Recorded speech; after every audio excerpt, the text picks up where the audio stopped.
Good morning, everyone. So we made it to 31 days of videos.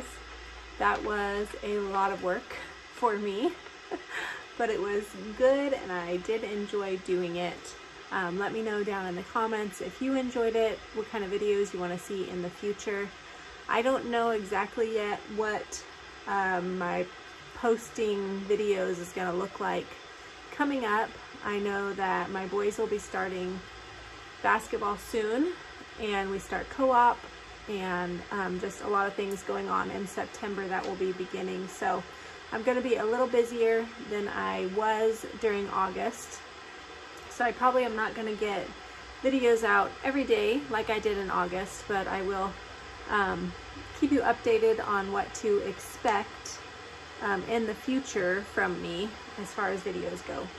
But let me know in the comments what kind of videos you want to see, what you enjoyed watching for this last month, and thank you for being here and supporting me and just watching and enjoying my videos. I do appreciate it. So like I said earlier, today's video is a Q&A.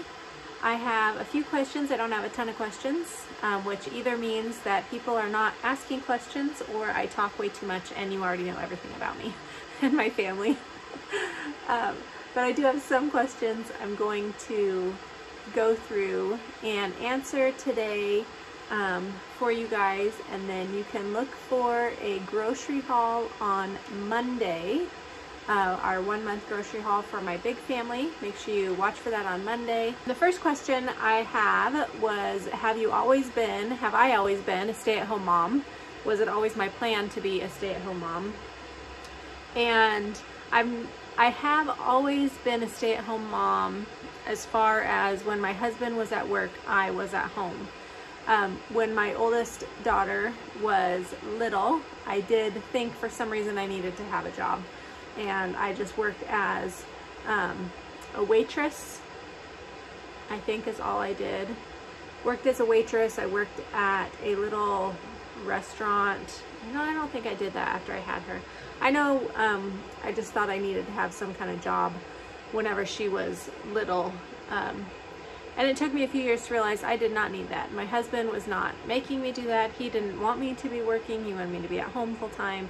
But for some reason I had it in my head that I needed to do this for myself. And anyway, after a few years of being with her and then having my son, I realized that I did not need to do that. And I didn't want to do that. I didn't want to be gone from my kids, away from them. So I, for the most part, have always been a stay-at-home mom in my 18 years of motherhood.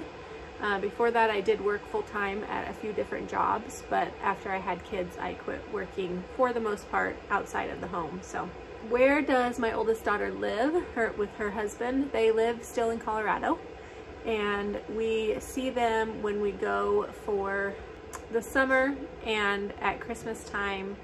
So I haven't seen her since June, but I do talk to her often on texting, also on Marco Polo, so I get to see her face when I talk to her on Marco Polo. But she lives in Colorado still for right now.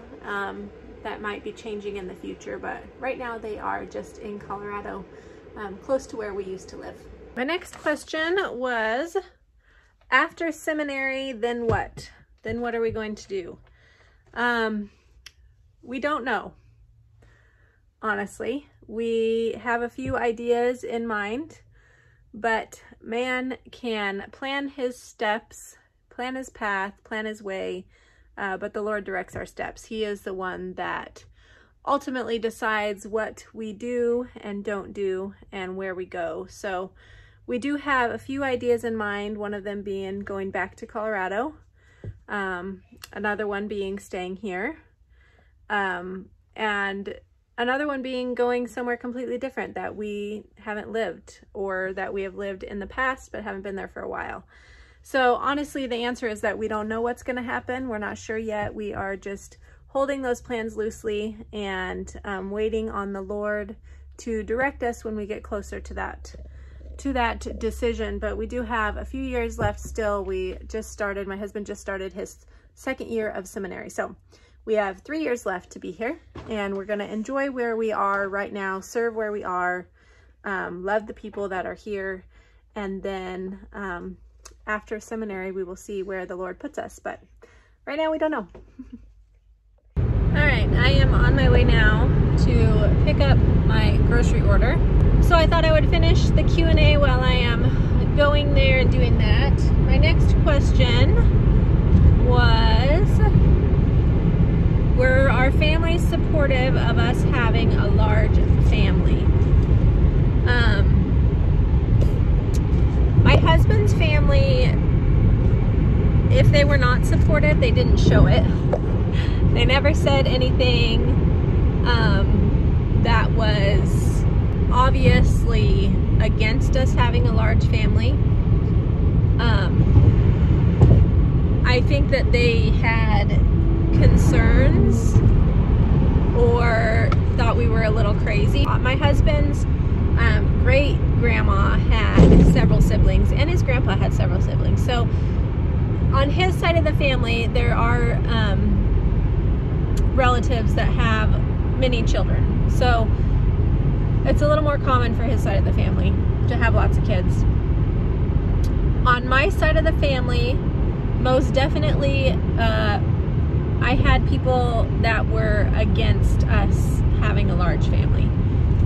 And they made that clear in what they said to us about it. I do not have a big side of my family. My mom had one brother and he died before I was born, so I don't have any aunts and uncles on my mom's side of the family. My dad's side of the family is a little different. I don't see them super often, and I don't really know what any of them thought of us having a large family because I never saw them.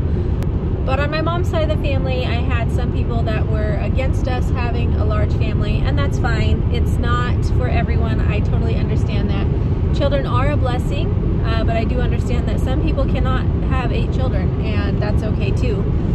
But that is what we chose to do. And even though they were against us having a large family at that time, now there's no one on my side of the family that is against us having a large family. You know, like, everyone's used to it. Everyone loves all the kids. They don't think of it as being so crazy anymore compared to when we were in the midst of having all of our kids. Our 8 kids, 6 of them were born in 7 years.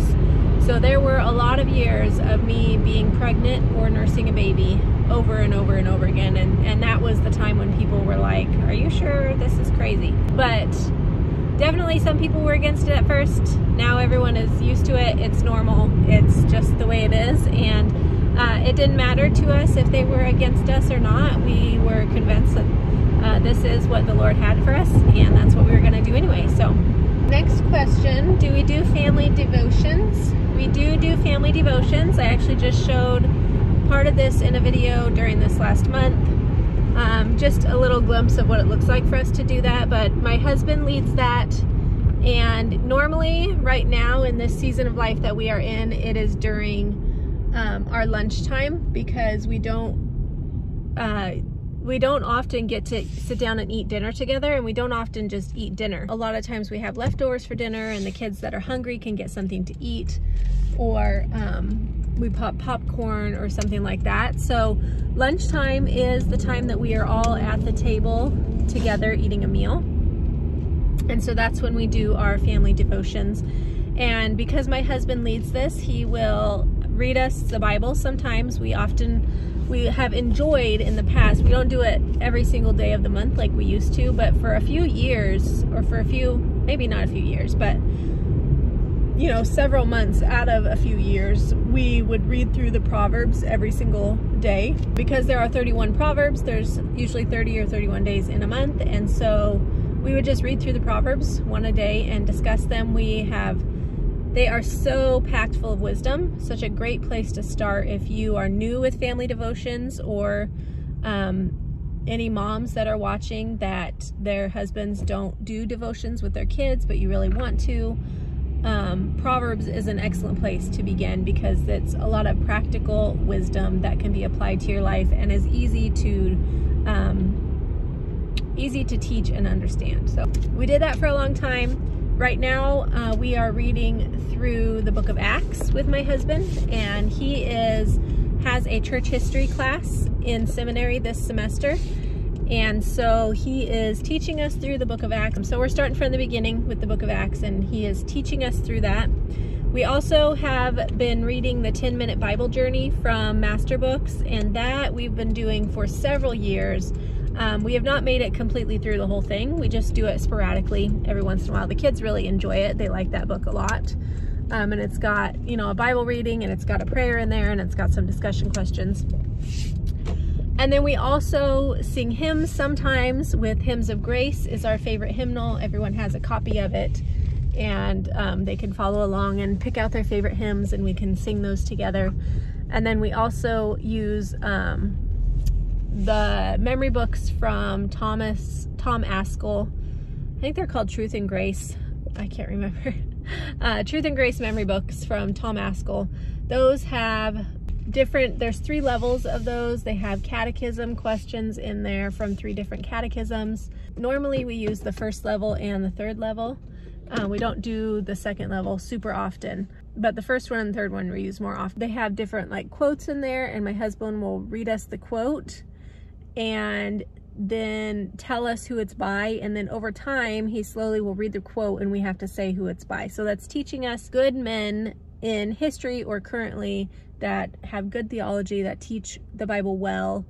So just to help my kids to recognize those names when they go out into the world, it's just something that we do. So those are our main parts of family worship and family devotions.